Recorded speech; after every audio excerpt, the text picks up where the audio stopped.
ओम नमः शिवाय।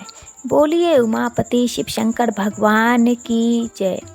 ओम श्री गणेशाय नमः। साथियों, आज सावन का चौथा सोमवार व्रत है। शिव पुराण में कहा गया है, आज के दिन इस व्रत कथा को सुनने से अनंत शुभ फलों की प्राप्ति होती है। जो एकाग्र होकर कथा का श्रवण करते हैं उसके सभी पाप एवं संकट दूर हो जाते हैं तथा मनोकामना की पूर्ति होती है।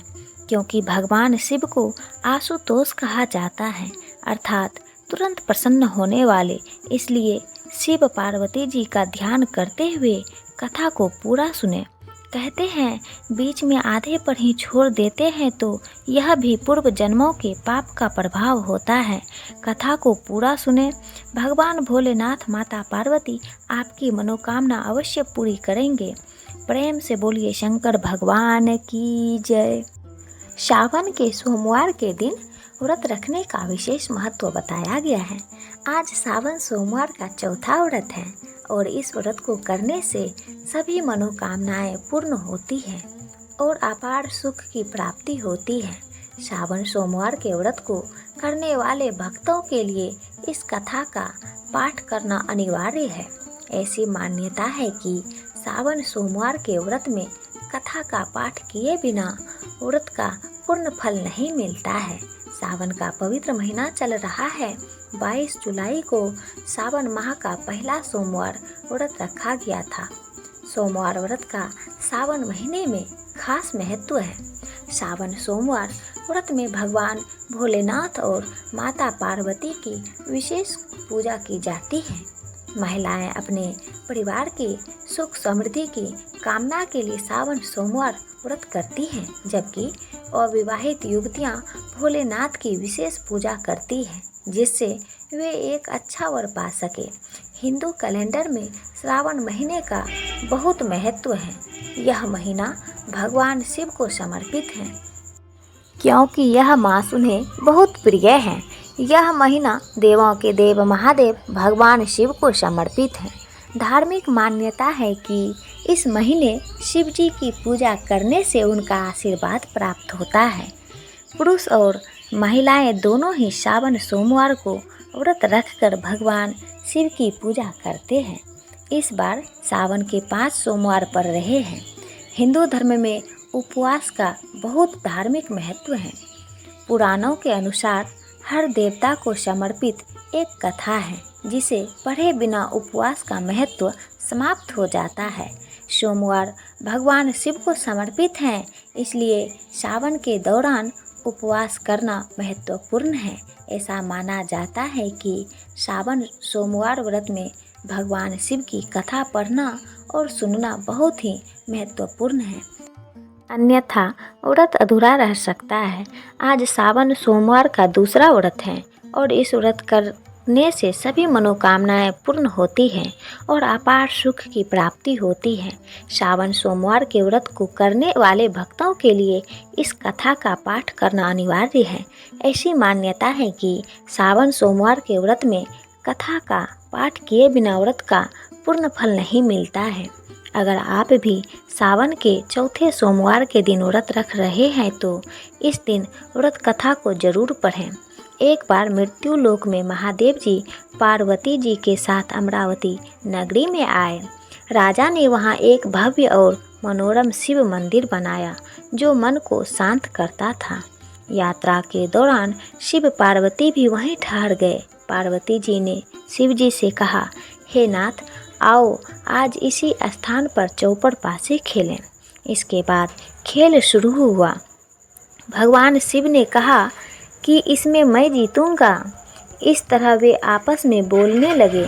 तब पुजारी पूजा करने आए ब्राह्मण ने पुजारी से पूछा, पुजारी जी आप बताइए किसकी जीत होगी। पुजारी जी ने कहा कि महादेव जी ही जीतेंगे, क्योंकि वे इस खेल में सबसे निपुण हैं।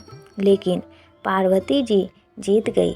पुजारी जी की इस टिप्पणी से आहत होकर माता पार्वती ने पुजारी को कोढ़ी होने का श्राप दिया। अब पुजारी कोढ़ी हो गया। फिर भगवान शिव और माता पार्वती दोनों वापस चले गए। इसके बाद एक दिन अप्सराएं उस मंदिर में पूजा करने आई। अप्सराओं ने पुजारी से कोढ़ी होने का कारण पूछा। पुजारी ने सब कुछ बताया। अप्सराओं ने पुजारी से कहा कि पुजारी जी, आप सावन सोमवार का व्रत करें, इससे शिव जी प्रसन्न होकर आपका संकट दूर करेंगे। पुजारी ने अप्सराओं से व्रत करने का तरीका पूछा। अप्सराओं ने व्रत करने और उद्यापन करने की पूरी प्रक्रिया बताई। पुजारी ने व्रत को विधि पूर्वक श्रद्धापूर्वक शुरू किया और अंत में इसका उद्यापन भी किया। इस व्रत के प्रभाव से पुजारी जी बीमार नहीं होते थे। कुछ दिनों बाद शंकर पार्वती जी फिर उस मंदिर में आए। पुजारी जी को बीमारी से मुक्त देखकर पार्वती जी ने पूछा कि उन्होंने मेरे दिए हुए श्राप से बचने के लिए क्या किया। पुजारी ने कहा, हे प्रभु, अप्सराओं द्वारा बताए गए 16 सोमवार के व्रत करने से मेरा यह कष्ट दूर हो गया। कार्तिकेय जी भी इससे प्रसन्न हुए और सोमवार को पार्वती जी के लिए व्रत किया। कार्तिकेय जी ने माता से पूछा कि मेरा मन हर समय आपके चरणों में लगा रहता है। कार्तिकेय जी को माता पार्वती ने सोमवार के व्रत का महात्म्य और विधि बताई। कार्तिकेय जी ने भी इस व्रत को किया। इस व्रत के प्रभाव से उनका खोया हुआ दोस्त मिल गया। इसके बाद उस दोस्त ने भी सावन सोमवार व्रत को विवाह होने की इच्छा से पूरा किया। इसके बाद वह दोस्त बाहर आ गया। वहाँ राजा की कन्या का विवाह था। राजा ने वादा किया था कि जिस हाथिनी के गले में वरमाला डाल दी जाएगी उसी से राजकुमारी का विवाह होगा। यह ब्राह्मण दोस्त भी स्वयंवर देखने के लिए वहाँ एक ओर जाकर बैठ गया। राजा ने अपनी राजकुमारी को इसी ब्राह्मण मित्र से विवाह कर दिया। जब हथिनी ने उसे माला पहनाई तब से दोनों खुश रहने लगे। एक दिन हथिनी ने नाथ के गले में वरमाला पहनाकर राजकन्या से पूछा, हे नाथ, आपने कौन सा पुण्य किया? ब्राह्मण पति ने कहा कि कार्तिकेय जी के कहने पर मैंने सावन सोमवार को पूरी विधि विधान सहित श्रद्धा भक्ति से व्रत किया, जिसके फलस्वरूप मुझे तुम्हारे जैसी सौभाग्यशाली पत्नी मिली।